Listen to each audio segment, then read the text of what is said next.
சோம்பேறியின் வழி. சோம்பேறியின் வழி முள்வேலிக்கு சமானம். நீதிமானுடைய வழியோ ராஜபாதை. ஒரு சிலர் எந்த வேலையும் செய்யாமல் சோம்பேறியாக இருப்பார்கள். இப்படிப்பட்டவர்கள் தாங்களாக எந்த வேலையையும் செய்ய முன்வர மாட்டார்கள். இவர்களை கட்டாயப்படுத்தினால் மாத்திரமே ஏதாவது வேலை செய்வார்கள். இவர்களுடைய ஜீவியத்தில் பெரிய கஷ்டங்களும் பெரிய ஆபத்துக்களும் வந்தால் மாத்திரமே இவர்களுடைய புத்தி தெளியும்.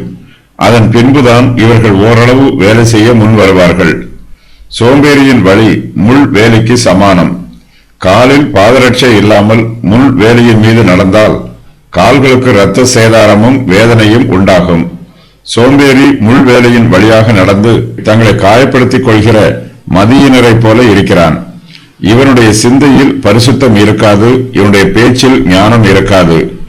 நீதிமானுடைய வழி ராஜபாதையை போன்றது.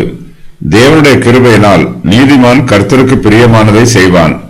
கர்த்தருடைய அனுகிரகம் இவனுக்கு பரிபூர்ணமாய் கிடைக்கும். இவன் போகிற பாதை கோணலாக இராமல், மாறுபாடாக இராமல், கரடு முரடாக இராமல் ராஜபாதையைப் போல் நேர்த்தியாக இருக்கும். இந்த பாதையில் நடக்கும்போது மனதிற்கு சந்தோஷமும் திருப்தியும் உண்டாகும். முள்வேலியின் வழியாக நடக்கும்போது வேதனையும் துக்கமுமே உண்டாகும்.